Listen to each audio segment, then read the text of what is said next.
Welcome to Kiss the Reviews. I'm Armando, that's Corey, and today we're doing 2012's Chronicle. Before we get started, if you want to follow the show, you could follow us on Instagram, Twitter, and TikTok at Kiss the Reviews. And as always, if you want to join us on Patreon and get me screwing up the intro to the show and getting us, watching us talk about, 80s and 90s old TV commercials and, taking a dump at gross gas stations, sign up for for our show on Patreon too. You'll get all the pre-show talk. It's like its own little mini podcast type show before we get into the reviews. Can I give you an ad tip? Yes. Don't talk about poop. No, you can talk about poop because it's definitely one of the cornerstones of the show. You should be honest. But maybe don't save that for the last selling point of the three. I thought that was the best selling point, if I'm being honest. It's like I messed up the show. We do the Amy Chronicles. Oh yeah, I also shit myself at a gas station one day. Tune in. Okay. That didn't happen. I'm trying to sell the show now. Shut the fuck up. Now you're taking liberties with the show. Okay. Check this. All right. You just turned me into Leo Getz. When we're improving, it's yes and, not no. No, for me, it's no. It's always no. It is always no. You are like my first, second, third, fifth, seventh wife. You were correct.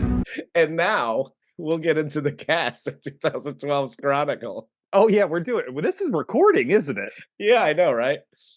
This movie stars Dane DeHaan as Andrew Detmer, Alex Russell as Matt Garetty, and Michael B. Jordan as Steve Montgomery.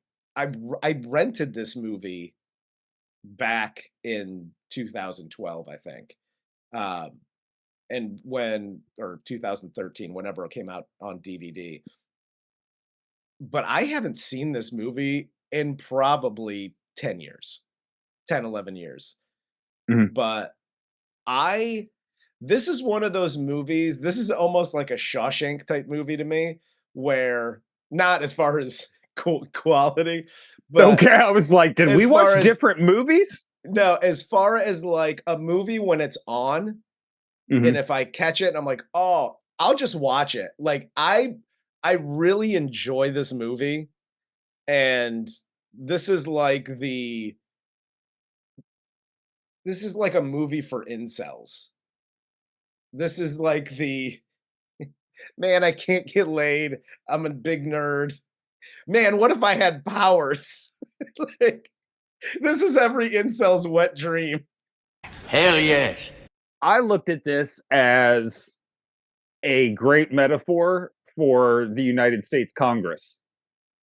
Because it is a bunch of nerdy fucking kids that got bullied their whole life, who now got one bit of power and is like, I'm just gonna abuse my power. Dude, I'm ruining everybody's life because fuck you, Dad. Great. Thanks. Absolutely. With that, let's jump into this, man. So this movie opens, speaking of fuck you, Dad, this movie opens with Andrew, who's videotaping everything in his life. It starts in like his bedroom, and his dad's like this drunk, abusive dad. His mom's dying of cancer. His dad's bashing on the fucking door. Dude, and I gotta tell you, dude, I am so sick, just off the rip. I'm so sick of these fucking kids in movies who act like nobody's ever been beaten by their dad before. Do you know what Christmas was like at my house? Pack of cigarettes. My dad threw a pack of cigarettes at me. Said, "Smoke up, Corey." I got a carton of cigarettes. The old man grabbed me and said, "Hey, smoke up, Johnny." I might be confusing my life with John Bender's again. I don't think that was your life, but it was a cool story. Yeah. Okay. You might be right. Yeah. Corey was like, and then I got like detention, and Molly Ringwald was there, And it was like this whole thing. I forcibly fingered her under a table. It was a big Saturday. But Andrew's cousin Matt invites him to like this rave or whatever, because Matt's the cool guy, right?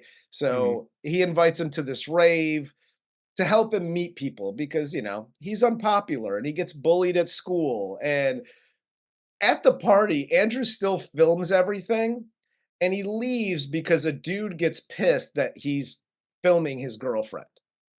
And I got a quick don't do that for everybody. Don't do that, it's not good for you. Hi, Andrews of the world. Just a quick thing. Like, I get it. I wasn't super popular in high school either, okay?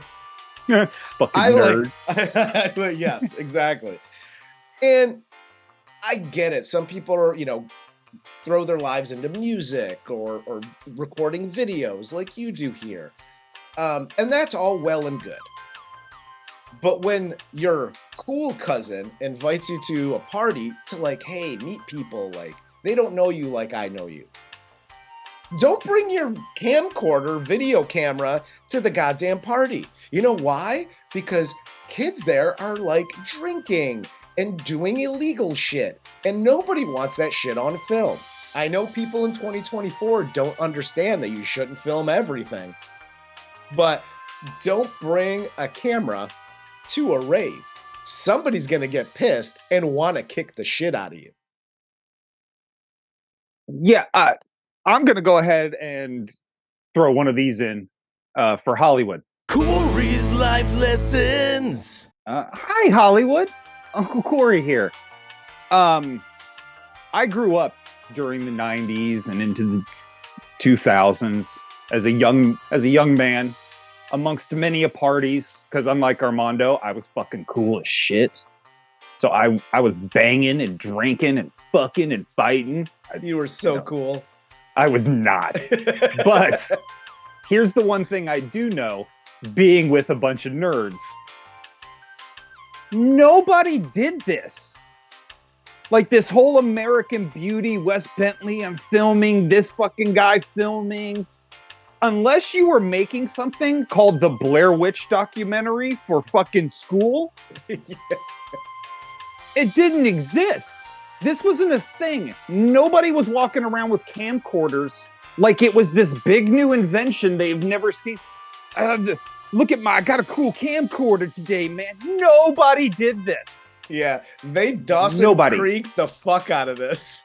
Like, this is a very Dawson's Creek kind of storyline. Like, I'm just your feelings and I'm going to film and I'm going to be this, like, I didn't know a single person like this ever. No, this whole, like, I'm going to be a film guy is all you whacked out fucking millennials and further down the road. This has nothing to do with us prior to you. It's fucking weird. And I hung out, I'm a weird dude and hung out with weird dudes. And this, we would all agree, is fucking weird. You were correct. But Andrew here gets approached outside after he leaves this party. Mm-hmm. He gets approached by Steve. He's the school's popular kid. He's like the star quarterback kind of guy. Steve talks to Andrew, or he talks him into following him to this hole that him and his cousin found in like an open field kind of near where the rave was at. It's this strange hole. It's making strange sounds. He's recording, obviously, the whole thing because that's what he does. He records this stuff. And they go inside to find this like large blue glowing object. And it turns from blue to red. They get nosebleeds and then the camera cuts out. So weeks later, Andrew records the three of them as now they're like hanging out. They're displaying, telekinetic abilities, and they return to the hole, but they see it's closed. It looks like it's collapsed on itself. And there's like the sheriff's department's there, and they're sealing off the entire area for safety reasons. anytime somebody like comes in and is like, we're sealing off this area for say, I'm getting in the bunker. I'm out. That's not a thing that just naturally happens in random forests around the world. You know what I mean? Like, yeah, shit's gone topsy-turvy here. I'm fucking out. Yes. And the one thing they absolutely. do that I totally agree with is, and this is the worst possible thing you could ever do if you are confronted with a situation like this, is don't be like, hey, anybody associated with the police or government, this whole affected me in the following ways. Do not tell on yourself. Do not snitch on yourself, dude. It is not worth it. Because you are going to be a fucking guinea pig for the rest of your life. Oh, yeah, absolutely. All of a sudden, it's just like, hey, what happened to Corey? Oh, he just disappeared one day. You're going to be on, like, cold case files. Oh, yeah. And meanwhile, I'm in a fucking basement in the Pentagon fucking telekinetically, like, sucking jizz out of the Joint Chiefs of Staff. Because that we all know, with power becomes abuse. And that's how they abuse their power and yours. Yes, they like to make cum. So their powers start to increase because, you know, they talk about how it's like a muscle and they're exercising their powers. So they continue to hang out more and they use their newfound powers to just fuck with people. And this couldn't be more accurate if you have high school age, like teenagers who all of a sudden get these like telekinetic powers and they can move shit with their mind. Of course, you know what they're going to do? The only thing that this movie didn't show, because it shows them fucking with a bunch of different people in a bunch of different scenarios. They then have, if it's now, they have like a YouTube channel, a TikTok channel where it's like prank show shit. Oh. And they have 18 million subscribers and all they do is fuck with people. That's what I would do with this power. Oh, 100%. Like Andrew in real life, the nerdy kid that's getting beat up all the time. Yes. Andrew becomes like a street magician. Yes. And is like got a TikTok channel where he's just doing shit, performing like magic. You were right. I've seen like you've seen the TikTok videos where like a magician, like a guy that does magic shows up in like the hood and performs a trick and everybody goes, "Oh shit!" Freaks out. That would be Andrew. Yes. Just freaking people the fuck out. Yeah, him and Woody Harrelson, they get a couple of other guys, they start doing Vegas acts. Yep. And then Matt becomes fucking like, he's just a pervert. He's the skirt blowing up kid for sure. Because he's pretty much guided by pussy at this point in his life. He's the pussy kid in the group. And then Michael B. Jordan uses all his powers to steal votes in Georgia. Because he wants to become the president. Yeah, I got a thing for faces, which is why I'm going into politics. He'll be the next Herschel Walker, like, because he's, you know, the popular sports guy, and he's just like, dude, I'm just gonna use my powers at the 1 yard line to throw a 99-yard pass in the air. Just the wide receiver, just keep running. It's fine. Just keep running. He won 4 Heismans, 10 Super Bowls, and now he's a senator. He's like, I gotta confess something, everybody. The FBI and the Jews created a hole in the forest that gave me superpowers, and now I stop abortions from happening telekinetically. Space lasers. America. But so their powers kind of culminate here because Andrew starts going off the deep end. He pushes this truck that's fucking with them off the road and into a river, and Steve saves the driver. But afterwards, Matt tells them all that, like, listen, we need to have rules to this thing, and we can't use our powers against any living creatures. Which is really weird, because it's like, not to get all hippie on it, but like a plant. I can't use my powers on a plant. Like, we need to specify what a living creature is here, power-wise. Yeah, like, what if I'm fucking starving? What if I'm lost in the woods and I'm starving, and I'm like, I need deer. There's a deer. and then I telekinetically cook it and do whatever. I don't know what powers are. I've never had any power whatsoever of any sort.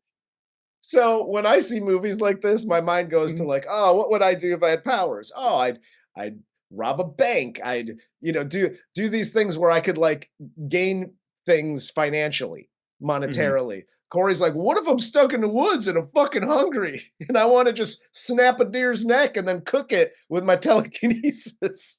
I live in Ohio, man. These are real world scenarios. What if I'm at a fishing tournament and I'm losing? Should I just pull the fish up?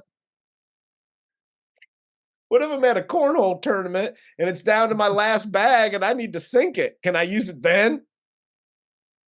That's not the cornhole tournaments I go to. No, it's not. I'm like, what if I'm at a cornhole tournament and Ted can't get it up? Am I supposed to fluff him while I'm bent over? Or use my powers? Oh my God. So after we'll move on. After the fluffing, Steve realizes that they can use their powers to fly. And they agree to fly around the world together after graduation. And Andrew wants to fly to Tibet because, of course, Andrew wants to fly to Tibet. He's like, where are there no women? And I could just live this like peaceful life in robes with a shaved head. And he's like, fucking cool. I guess we're gonna fly to Tibet. Bro, ultimate man cave, a fucking monastery. Dude. And Steve, as soon as he says Tibet, Steve's like, there's no bitches in Tibet. Like, what are we doing? There's no bikinis. There's just like dudes by themselves. And that's how you know Steve's a real politician. He's like, I want to be president and fuck. JFK's my hero. But we then get the talent show scene. So Steve convinces Andrew to join the talent show. And this is where his touring magic act, the origin story of that begins. So he goes on stage, he does like the whole real magic act, and everybody's like, oh my God. All of a sudden, Andrew's cool, and he gets invited to like the big popular kids party at the rich person's house, and everybody's like, yo, Andrew picked up cards off the ground. Okay. This isn't a don't do that. This isn't a whatever. This is just a PSA for everybody out there. Listen, there's only like 3 people. Okay. Copperfield, Blaine, and Chris Angel. Those are the only 3 magicians or illusionists or whatever that are getting any pussy. You are not getting ass, and you're not going to be popular if you're like, is this your card? Oh, dude, I guarantee you those 3 guys got the shit kicked out of them in high school, just like Andrew. And their fathers also thought they were disappointments. Yes, absolutely. Nobody, dude, yeah. I'm like, school changed a lot. Because I graduated in 97. And the beginning of this talent show is very accurate. You have the girl on stage horribly singing a song, which back in 97, it was I Will Always Love You, Whitney Houston, that every girl tried to get up there and sing, and like, this is going to change my life. And it's like, if you stay. Jesus Christ. And they're making fun of them. Yes. Like, honestly, you want to know why Whitney did crack? It's because teenagers in the 90s horribly sang her song at talent shows. Is it possible this story is true? Yes, it is. One thing I guarantee you is the kid that came up and did magic on stage, he went to prom with the girl that poorly sang Whitney Houston and had her reputation also completely destroyed. This was not an ass getter. This was not a party thing. Yeah, this is very weird. They were very open-minded in 2012. Good for you. Apparently. Yeah, apparently. Because there's at least 5 people in that talent show while he's doing magic. They're like, magic sucks. Yeah. Pretty much. At this party, Andrew gets hooked up with this girl. He's queen of the night, and he gets hooked up with this girl, and she's like, oh my God, you do magic. I'm so impressed. Look at my boobies. And they go upstairs, And he is king of the night until he throws up on said girl while she's going down on him. I think that was the scenario. Like, she's got puke on her. Steve's upstairs trying to find him, and he's like, "Oh shit, he's losing his virginity. What?" And then he opens the door, and there's just fucking puke everywhere. And Andrew's like, "Leave me alone." Again, the incel story continues. Yeah, this is where "to thine own self be true" kind of comes into play. Yes. Because if you know what you are, one, you shouldn't be drinking that much because you're a lightweight. Yes. Two, you're an emotionally disturbed individual, so don't put yourself into a situation where people are going to burst in the door and you're like, "Leave me alone." And three, know when you're batting out of your league. Like, you're hooking up with this chick, you see this chick is interested in you most of the night. Stop drinking. That's not going to help anything. Yes, I'll say this, because he makes a point earlier in the movie where Matt's like, "Hey, drink." It's when they're at the rave, and he's like, "You know me, I don't drink, yada yada." If that's your bag, right? You're not a drinker, whatever. That's fine. But keep that same mentality, right? And this is for all the youngsters out there who don't dabble in anything. If you all of a sudden start performing magic and become popular, and you get invited to this party, don't start drinking that night. Okay?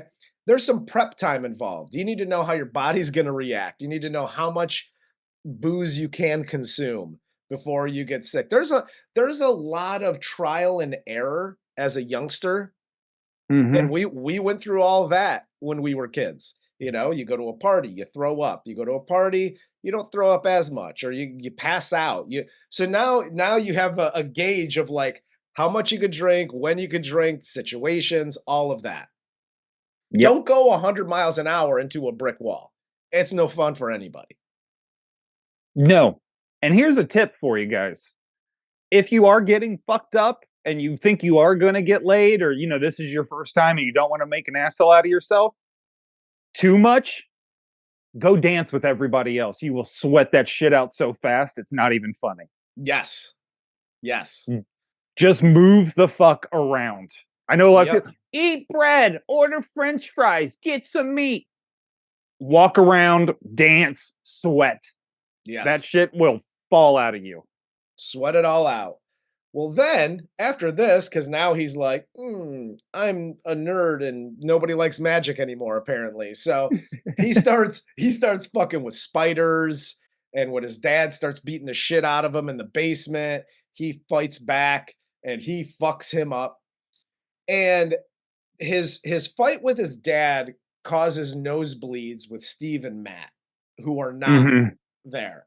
So Steve is drawn to Andrew, who's floating in the middle of like storm clouds. Steve is struck by lightning. He's killed. And at Steve's funeral, Matt confronts Andrew about Steve's death. So Andrew denies that he had anything to do with it, but he privately, like afterwards, goes back to Steve's grave and asks for forgiveness. And he's struggling with like the powers, and like this is where like the Spider-Man like or bad guy origin story starts. You were correct. This is one of those things where it's just, I get so annoyed with him as a character. Yeah. From here on out, like, he's fine. He's doing normal kid shit. He's popular. He's not. He's all over the place. That's normal. That's high school. Yeah. Even when he has these powers, like, he's using them to be popular. It's all pretty innocent. Eventually it's going to come to a head with his father, because his father's a piece of shit, who's played by the wonderful Michael Kelly, who I fucking love in everything that fucking dude does. He's a fantastic actor. I love that dude. He's so good. Why? Can I ask a question? Oh, I'll let you do your point, but I got a question after that. Okay. But then he starts to take on like this. Again, this is where I start to compare him to a politician, where it's like, nothing's my fault. Yeah. Everybody's out to get me. I'm the victim. Poor me. And it's just like, dude, fuck you. You can't have power and be a victim. That's not how it works. At least not in this fucking country. Take your bitch ass to France. You want to pull that shit? We don't do that here. Hell yes. Overall, my general point is this is where, in my eyes, he really becomes a bad guy. Yeah. Because he can't just look at himself and realize he's fucked up. Yeah. It's not Matt. It's not Steve. It's not, I mean, it is his dad, but it's not the situation he's in. There are always somebody else in a worse situation that isn't behaving like an asshole. You're the problem. And he just refuses to see it. And that drives me crazy. And kudos to the writers for that, because there is no reason to hate him. He is a victim and you do empathize with him. And then when he changes, you almost change with him on that dime where you're like, yo, fuck you, dude. Like, where's this bullshit coming from? No, absolutely. And back to your point about Michael Kelly. Mm-hmm. Again, I love him in everything he's in. Mm-hmm.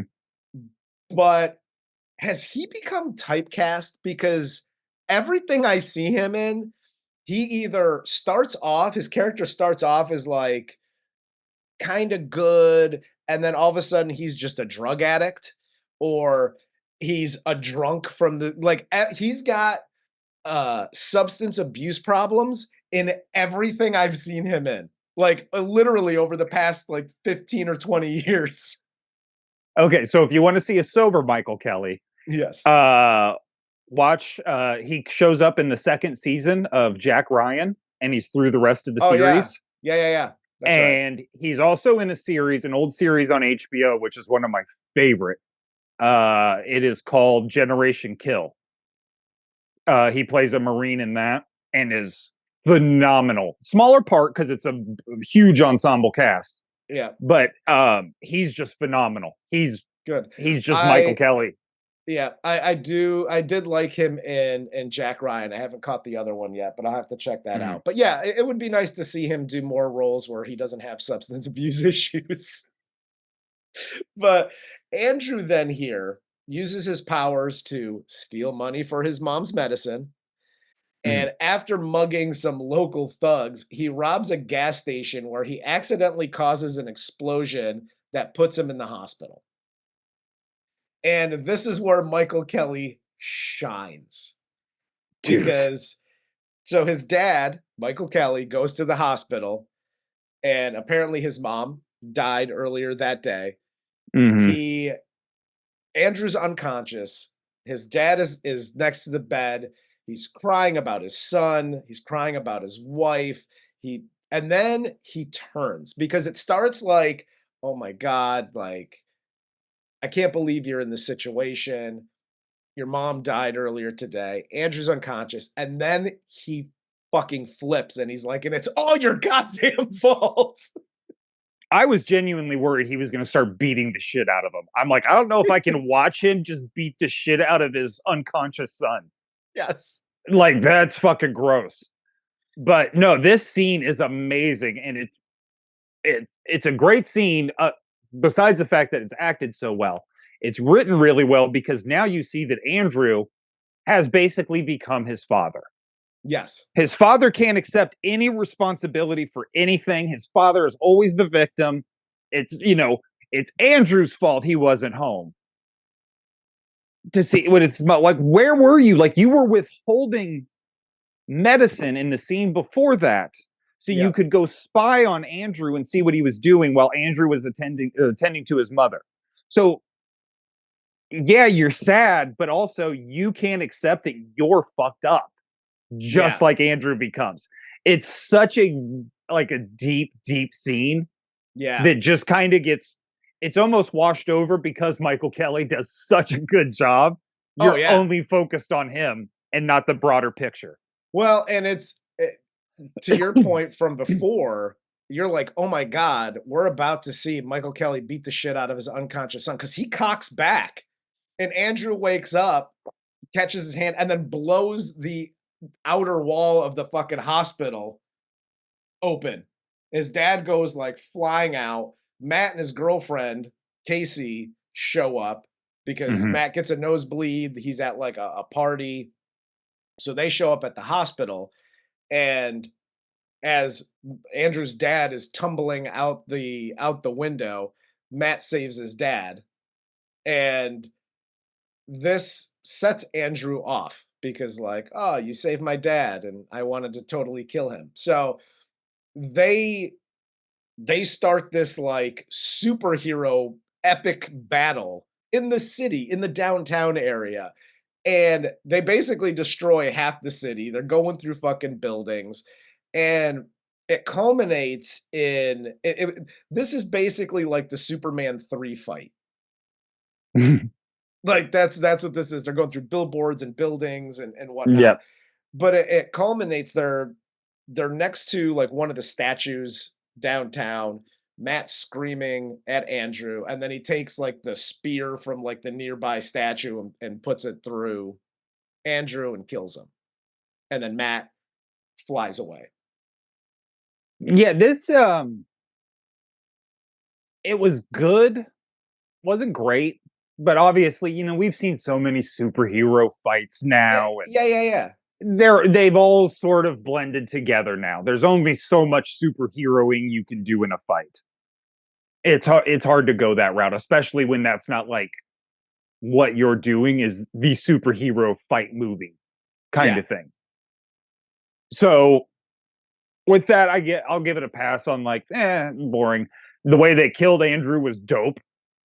That was amazing. Oh, yeah, that was and awesome. Totally unexpected. I actually was like, oh shit. So I appreciated that. It seemed like they were going to go a little more sensitive route with it. Yeah. You know, like, I'm sorry, Andrew, but I gotta do it. Like, Andrew accidentally kills himself, and blah, blah, blah. One of those lame ways that just excuses Matt.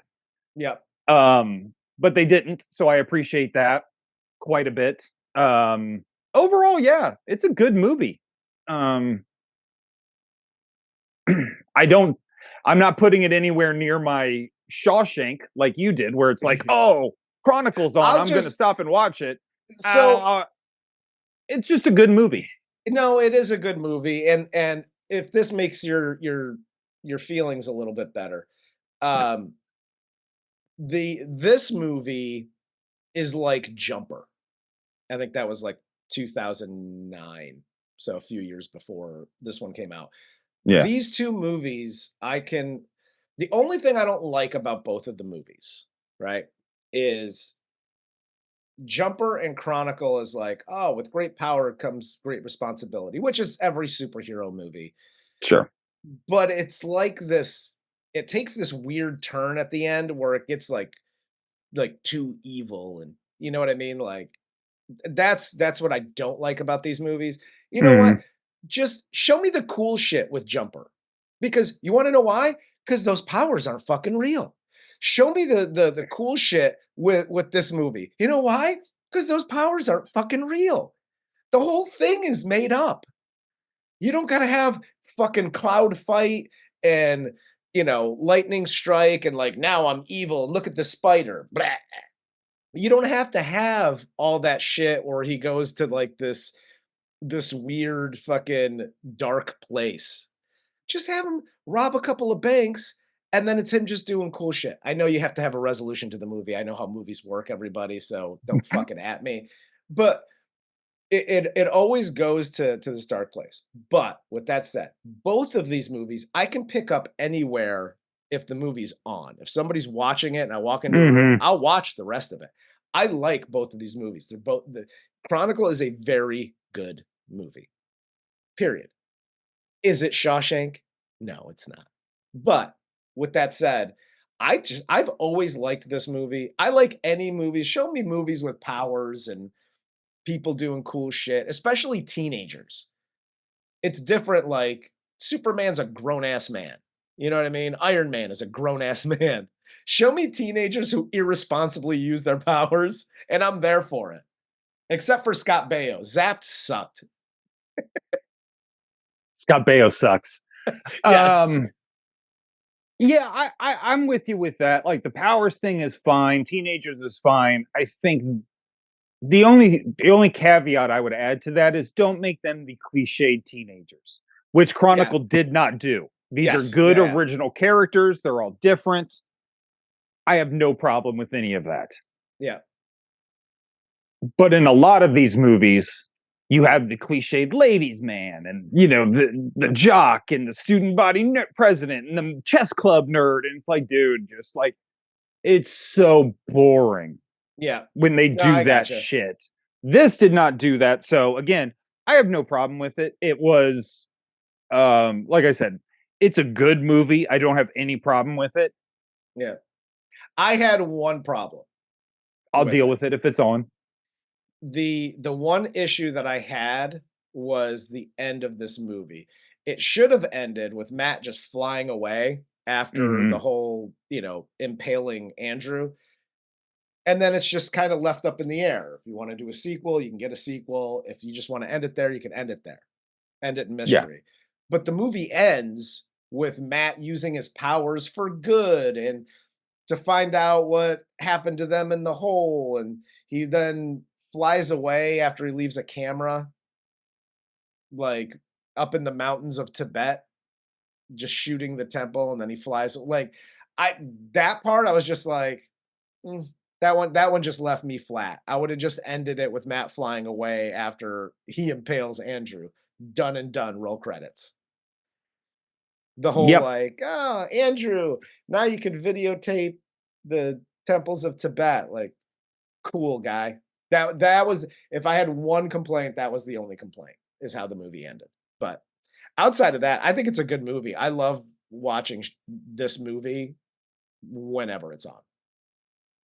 Yeah, it's a cool movie. I liked it. I got nothing against it. That's where it stops for me, though. All right. Well, that's all I got. So I'm assuming that's all you got. Yeah, I'm kind of just apathetic about the movie. Well, on that note, for Corey, I'm Armando. This is Kiss the Reviews, and this was 2012's Chronicle.